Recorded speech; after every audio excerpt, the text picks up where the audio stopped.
Buenas tardes, soy Raúl Breaker, del Club de los Poetas Honestos, y me complace comunicarle a toda esa gente que me odia que lo habéis conseguido.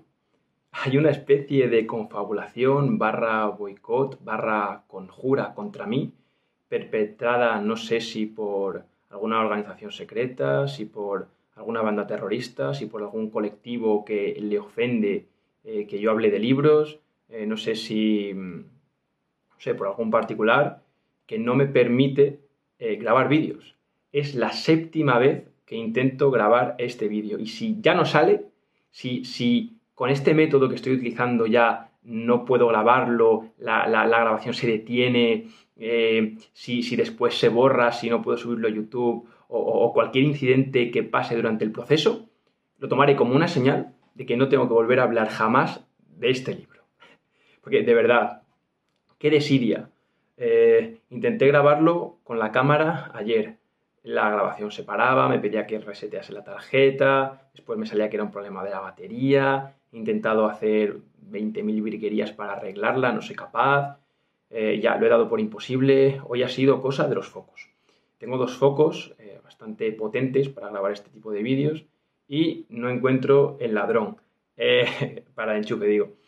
Claro, esto ya no es cosa de la tecnología, es cosa de mí, que soy un esclavo, como probablemente lo seréis todos vosotros, de la tecnología. Así que nada, me he decidido a grabarlo con el móvil, que es mejor que no grabarlo. Y dicho todo esto, una vez comunicados mis males y que se complazcan las personas a las que no le caigo bien, vamos con el vídeo. Bien, hoy voy a hablar sobre este libro, La conjura de los necios, que leí en una edición francamente horrible de la editorial RBA. No me digáis, por Dios, que no es horrible, es feísima. Es feísima. Había leído este libro ya previamente, en otra edición, sacada de la biblioteca, creo que de Anagrama, si mal no recuerdo, bastante más, no bonita, pero por lo menos más decente estéticamente que esta. Es que miradlo, joder, le queda como un Cristo dos pistolas. En fin, la idea es comentar una especie no, es que estoy rayado con esto de la cámara y los focos y se me va la olla. La idea es comentar una serie de rasgos significativos, o que yo considero significativos, de este vídeo en base a mi experiencia como lector, pero también como escritor. Yo desde hace tiempo, desde hace ya bastantes años, trato de leer los libros metiéndome en la piel del autor. Es decir, trato de no anticipar, pero sí entender por qué las cosas están así escritas y qué quiere comunicarnos el autor con esa información escrita de dicha forma, porque al final un libro, si lo reducimos al mínimo componente, ¿no?, a la mínima esencia narratológica, es una información dicha en un momento en concreto, de una forma en concreta, cómo se dice esa información y para qué se dice esa información, ¿no? Entonces, mi idea, más allá de hacer una reseña, es comentar una serie de rasgos significativos o de marcas o de curiosidades que a mí me han llamado la atención en esta novela a la hora de la construcción. Y antes de meterme en eso, me gustaría hablar, bueno, de esto se ha hablado mucho y si buscáis información de la conjura de los necios lo vais a encontrar en cualquier lado. Pero creo que es necesario, antes de meterse en la novela, comentar esto que voy a comentar ahora, que son las circunstancias de publicación de esta novela. La conjura de los necios se publicó póstumamente y fue gracias a la madre del autor, a la madre de John Kennedy Toole.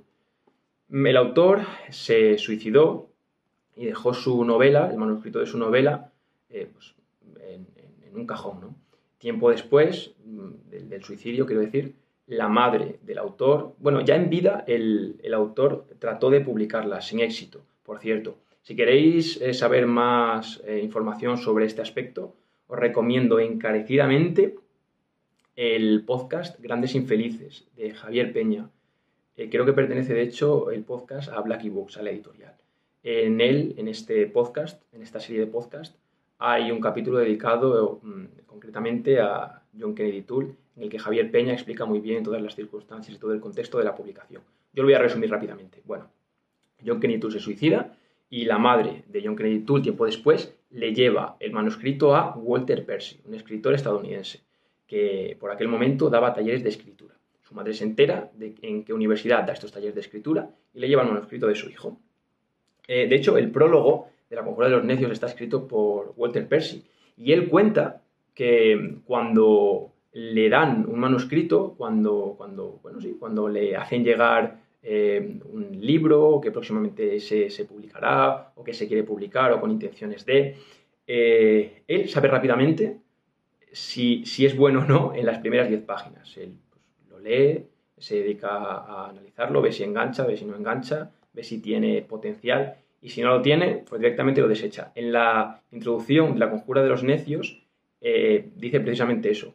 Una señora que le trae un manuscrito de su hijo que dice que es muy bueno, bla, bla, bla. Él se pone a leerlo y dice, curiosamente, esto lo dice en palabras textuales, curiosamente, el manuscrito no era malo, de hecho era muy bueno. Y así es. La Conjura de los Necios es un libro muy especial. En otras reseñas que he visto en YouTube dicen que estos youtubers, estas personas que lo analizan, dicen que es un libro o que lo odias o que lo detestas. Y estoy de acuerdo hasta cierto punto. Y voy a explicar el por qué lo creo. Si eres una persona a la que le gusta sentirse identificada con los personajes, tienes un problema.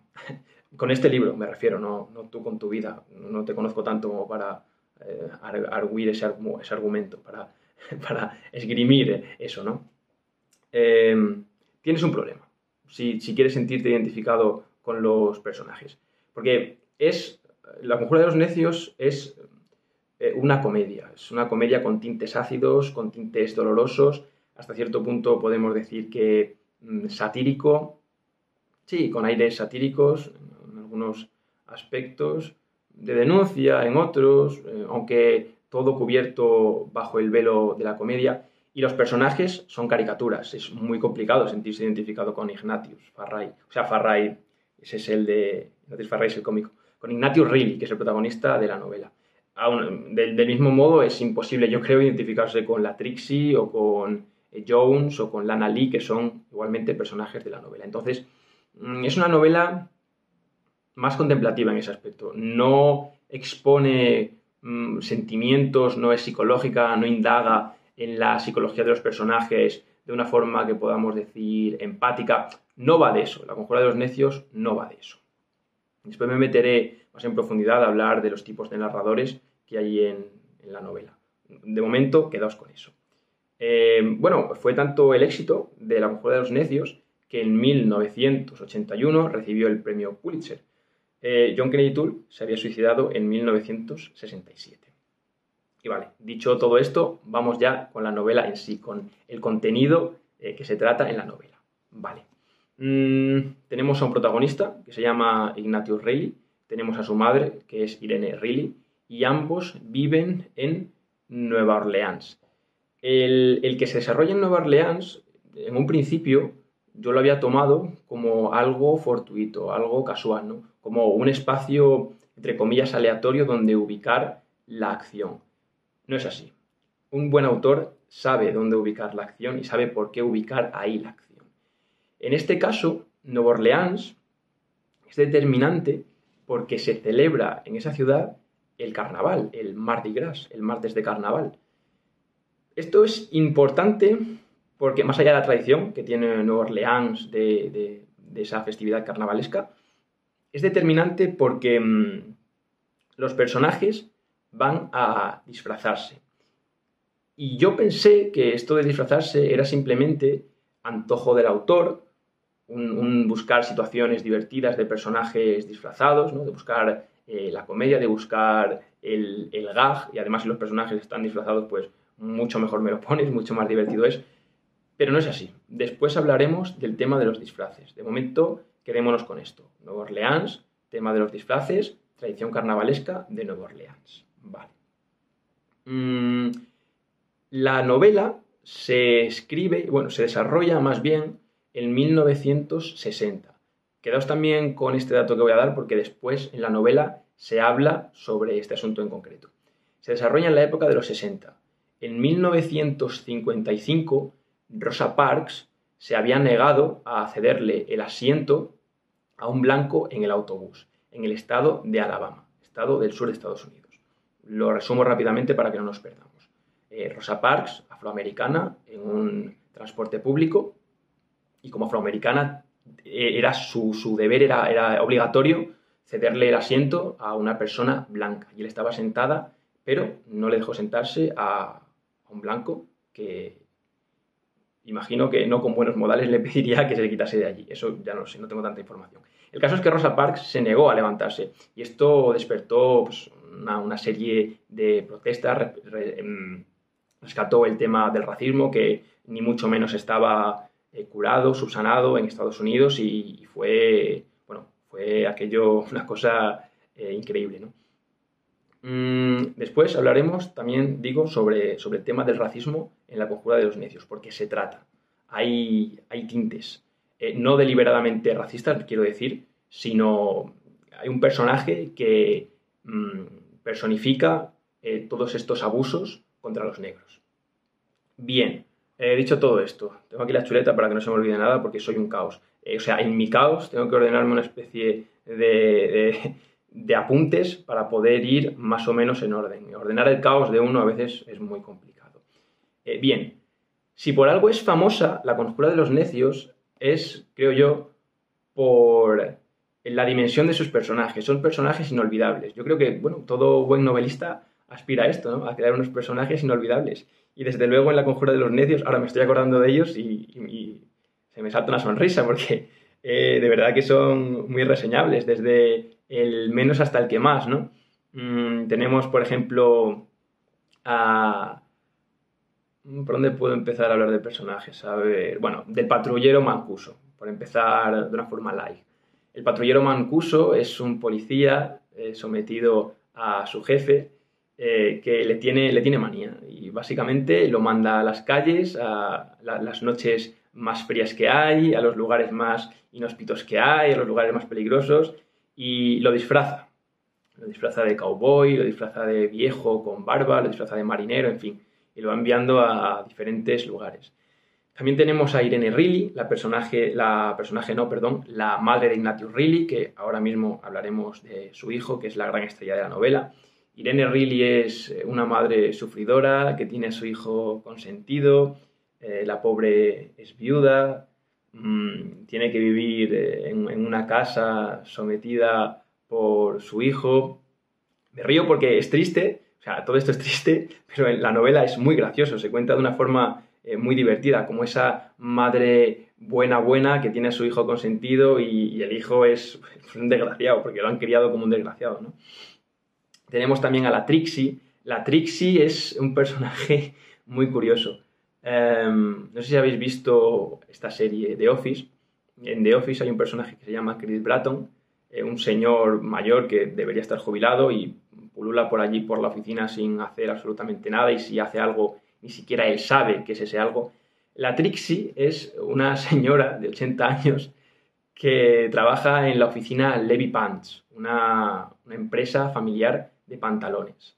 Esta señora debería haberse jubilado hace muchísimo tiempo, pero por los deseos, por los designios de la señora Levy, la esposa del dueño actual de la empresa, no se jubila. Bueno, la señora Levy hace cursos de psicología a distancia, está metida en el psicoanálisis, está metida en una serie de doctrinas filosóficas, o sea, filosóficas psicológicas o pseudo-psicológicas bastante discutibles y no quieren jubilarla porque lo mejor para ella es seguir en la empresa.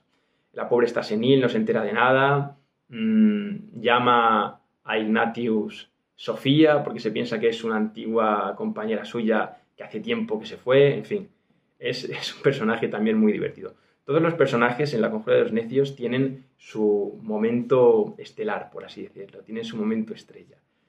Y, por supuesto, la estrella, el líder absoluto, el actor, por así decirlo, que se come la novela, es Ignatius Riley, el protagonista, Ignatius J. Riley. Ignatius J. Riley, físicamente, tiene los ojos amarillos, es un personaje bastante orondo, huele mal, su higiene está bastante descuidada, se alimenta a base de porquerías, es adicto a la televisión, en fin. Perdón. Es un personaje, ya os digo, que es caricaturizable en sí mismo. Pero lo más curioso de este personaje, más allá de su apariencia física, son sus rasgos psicológicos, el cómo él ve el mundo, que es realmente la excusa de la novela. El poner a un personaje con unos ideales, con unas ideas, con una visión del mundo completamente distorsionada para poder criticarla. A esto me refería yo con analizar el porqué de la novela, el porqué de la información. John Kennedy Toole utiliza este personaje para reírse de la sociedad y también, por supuesto, para criticar la sociedad estadounidense del siglo XX. En concreto, ya digo, los años 60, 50. No sé exactamente en qué época empezó a escribir la novela Toole, pero podemos ubicarla así, en torno a los 50, 60. Ignatius Reilly es un personaje que tiene 30 años, es caprichoso, tiene unos gustos y aficiones pues peculiares, va al cine, aunque no le gusta el cine, a ver películas para criticarlas, no le gusta la televisión, pero se pone a ver constantemente programas de televisión también para criticarlos. A lo mejor se le antoja una trompeta, aunque no vaya a tocarla, y su madre le compra una trompeta porque su madre es una pobrecita que está al servicio del del desdichado Ignatius. Y lo más curioso de Ignatius es su forma de ver el mundo. En su forma de ver el mundo se conjuga la filosofía medieval con la filosofía de Boecio y con esta idea de la fortuna, esta idea de que estamos en una rueda, ¿no? La rueda va girando, en algunos momentos estaremos en lo más alto de la rueda, estaremos pues, colmados de placeres, estaremos a gusto con lo que tenemos, seremos recompensados con 1000 fortunas, y cuando estamos abajo de la rueda, todo lo contrario. Y Ignatius aplica esta curiosa filosofía, ya digo, completamente desfasada y atemporal, al siglo XXI. ¿Pero para qué? Para criticar los vicios, para criticar a una sociedad hiperconsumista, para reírse también de los personajes que le molestan o que no piensan ni opinan como él. Y en definitiva, ya lo he dicho, lo repito, este personaje sirve como la mirada crítica de esa sociedad, desde un punto de vista cómico, ¿vale? ¿Qué más podemos decir de Ignatius Reilly? Bueno, tiene su válvula pilórica, su píloro, que es la parte del estómago que se conecta con el duodeno, cuando está estresado se cierra y hace que le duela muchísimo el estómago. Es una persona muy delicada. Es que también hay que decir que no se cuida lo más mínimo. Está todo el día comiendo frankfurts, pastelitos, tirado en el sofá, viendo la tele o metido en la bañera. Y podemos hablar también sobre la tendencia de Ignatius a meterse con todo o a reírse de todo. Es una especie de troll en su habitación, este personaje del meme con los granos que está en su habitación tecleando, jugando al LOL. Pues Ignatius es una especie de meme de ese meme, ¿no? Se ríe, por ejemplo, de la universidad, la tiene tomada con... Él ya no va a la universidad, estuvo en la universidad, terminó la carrera, estuvo de hecho dando clases en la universidad, pero ya no quiere saber nada de ese mundo y vive con su madre en Nueva Orleans, ya digo. Bueno, pues se ríe de la universidad, se ríe muchísimo y en concreto se mete muchísimo con un profesor de universidad que le dio clase a él, llamado Talc. De hecho, el propio narrador omnisciente, siguiendo un poco el pensamiento y las ideas de Ignatius, habla de este personaje de Talc. Y en concreto, voy a leer un par de fragmentos sobre este personaje para que veáis lo que dice Ignatius o lo que opina Ignatius sobre la universidad. Tenía que apuntar, vale, página 58. Vale, esto es lo que piensa Talc de Ignatius Reilly. Luego al final también se habla de la propia universidad y del propio Talc en la universidad, ¿vale? Sin embargo, el atrevimiento de aquel ignorante fundamentalista rústico y fanático, Ignatius, impulsó a mis demás alumnos a crear un comité para exigir que yo corrigiese, puntuase y devolviese sus ensayos y exámenes acumulados. Hubo incluso una pequeña manifestación ante la ventana de mi despacho. Fue todo muy espectacular. Se las arreglaron bastante bien, siendo como eran unos mozalbetes simplones e ignorantes. El punto culminante de la manifestación, tiré todos aquellos papeluchos, sin corregir, por supuesto, por la ventana, sobre sus propias cabezas. La universidad era demasiado mezquina para aceptar aquel acto de desafío al abismo de la academia contemporánea.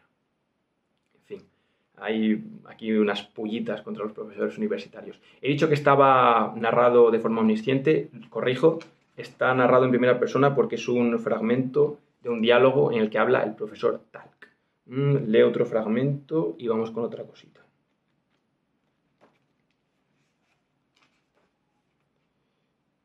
Vale. Esto sí está narrado de forma omnisciente. Pero Talc se daba cuenta de que su fama de refinamiento y facundia no le salvarían de su incapacidad absoluta para recordar cualquier cosa relacionada con Lear y Arturo, aparte del hecho de que el primero tenía algunos hijos. Fijaos la ineficiencia y la incapacidad didáctica de este profesor, ¿no? Que ni siquiera corrige los exámenes de sus alumnos. Lo toma como un deber del que está exento. Voy a decir otra cosa del profesor Talc. Sí, bueno, Ignatius Reilly le envía cartas a este profesor Talc, confirmado con su seudónimo de El Zorro, pero Talc sabe de sobra que es Ignatius, así que tampoco le hace demasiado caso.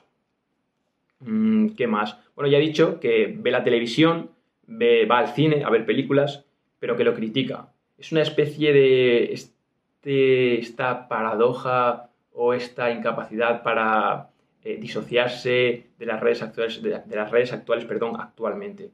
Uno las odia, uno las detesta, está saturado de ellas, pero no puede dejar de verlas y no puede dejar de criticar lo que está viendo, ¿no? No puede dejar de meterse con esas personas que hacen esas cosas, que no sabe por qué las hacen, esos retos absurdos, esos challenges que no llevan a ninguna parte, esas cosas que la gente hace, no sabes por qué las hacen, pero tú quieres verlas porque necesitas verlas. Pues este sentimiento es exactamente el que se puede vislumbrar en Ignatius cuando va al cine a criticar las películas o cuando ve la televisión. Exactamente el mismo concepto, desde mi punto de vista, vamos, como yo lo entiendo. ¿Qué más podemos decir? Bueno, hay una crítica mordaz también al trabajo entendido como el engranaje dentro del sistema capitalista. Ignatius tiene que dedicarse a trabajar, cosa que no le hace ni puñetera gracia, porque su madre estrella la parte trasera del coche contra una columna en la ciudad. Entonces, para pagar esa obra, tiene que dedicarse su hijo a buscar empleo y a trabajar. Trabaja en la oficina Levi Pants, donde ya he dicho que está la Trixie, que es yo creo que de mis personajes favoritos de la novela, es de los más divertidos. Y luego trabajará vendiendo salchichas en la calle, con un puesto de salchichas ambulante, vestido de pirata, con un sable de plástico. De hecho, en la portada de Anagrama, si no recuerdo mal, sí aparece con un sable de plástico vestido de pirata, el propio Ignatius, vestido de corsario, no de pirata. Bueno, se dedica a vender salchichas y sobre todo lo que busca, yo creo, el autor, lo que se busca en La Conjura de los Necios es la escena divertida, es esa situación cómica de unos personajes disfrazados en un mundo racional, ¿no? Peleándose con el resto de personajes, las situaciones cómicas que salen de ahí. Hay un momento en el que Ignatius va disfrazado de pirata, vendiendo perritos calientes, pasa un chaval, Ignatius le dice que no, que ese chaval es todo vicio, es un homosexual de hecho, porque luego los homosexuales le invitarán a una fiesta que celebran en una casa. Bueno, se encara con él, le dice que lo llama vicioso al chaval este, le dice de todo, entran ahí en una especie de discusión, Ignatius coge su sable de plástico, le raja la camiseta, el otro le dice que le tiene que pagar la camiseta, le coge a Ignatius del arito falso que lleva en la oreja y le tira. Bueno, las escenas la verdad es que son divertidísimas. ¿Qué más? El tema del racismo del que hablé anteriormente se ve, por ejemplo, en el personaje de Jones. Jones es un afroamericano perseguido arbitrariamente, o sea, por ningún motivo en realidad, por el patrullero Mancuso, por orden de su jefe, y cada vez que no trabaja, cada vez que no hace algo, lo detienen y lo llevan a la comisaría. Entonces Jones, este afroamericano, tiene que buscar empleo. Claro, como tiene que buscar empleo y nadie le da empleo, tiene que recurrir a un negocio nocturno en el que cobra mal y poco. Y vamos, y trabaja un poco menos que de esclavo para Lana Lee, que es la que regenta el Noche de Alegría, si no recuerdo mal, que es un club de alterne nocturno, no sabría decir si lupanar, no, es que tampoco hay prostitutas, se dedican a bailar, a hacer actuaciones, bueno, y Lana Lee quiere convertir aquello en una especie de cabaret, pero no lo consigue. Lana Lee acaba detenida por posesión de pornografía. Bueno, en fin, es que es para leerlo, ya lo digo. O sea, cualquier cosa que diga de la conjura de los necios es quedarse corto, porque lo suyo es, ya digo, leerlo. En fin, entonces en este personaje de Jones podemos vislumbrar ese racismo contextual, ¿no? Que por supuesto se estilaba en la época. ¿Qué más? Sí, este personaje homosexual invita a Ignatius a una fiesta. Ignatius va a la fiesta con una concepción muy utilitarista de esa gente. Él está escribiendo un diario, Ignatius, que pretende publicar próximamente. Un diario en el que expone su visión del mundo.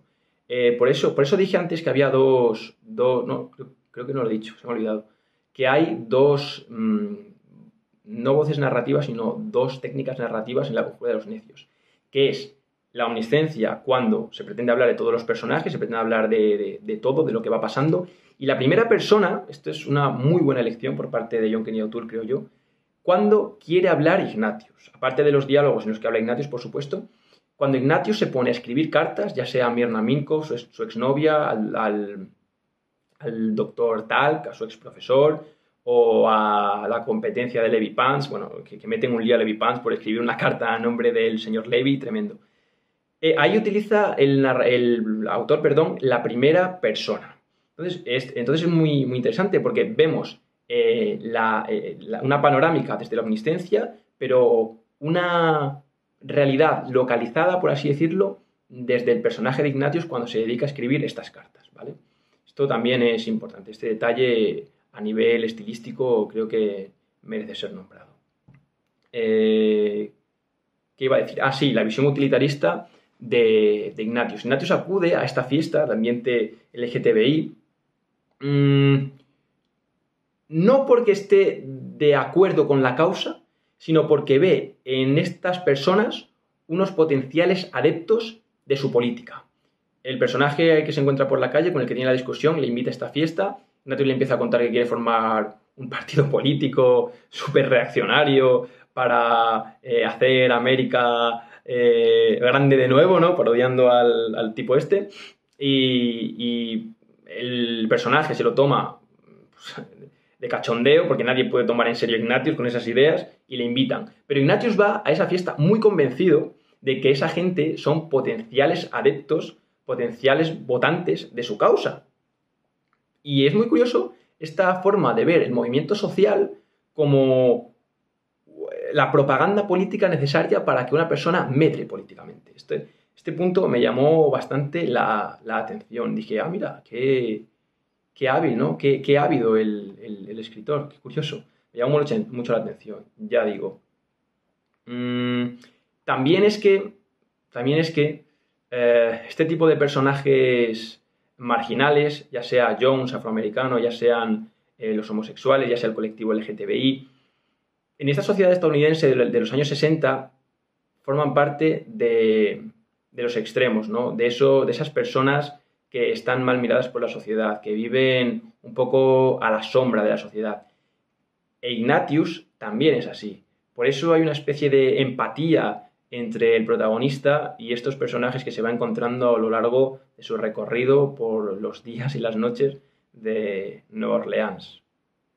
Sí, claro, son extremos políticamente, pero sociológicamente llegan a tocarse, ¿no? Por eso se acaban llevando tan bien. Aparte de que es imposible tomar en serio a Ignatius, un tipo que te viene hablando de la consolación de la filosofía de Boecio, que te viene hablando de la rueda de la fortuna, pues es una parodia en sí mismo, ¿no?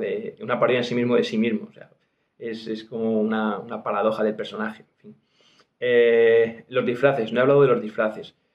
Bueno, he hablado un poco, pero recalco alguna cosilla. El tema de los disfraces, escuché en alguna reseña que tenía que ver con esa necesidad de ocultar lo que uno es en realidad. Claro, para eso son los disfraces, no más allá de la diversión. El carnaval tiene ese punto de vista transgresor de ser lo que uno no es, ¿no? Por lo menos durante un día, el martes de carnaval.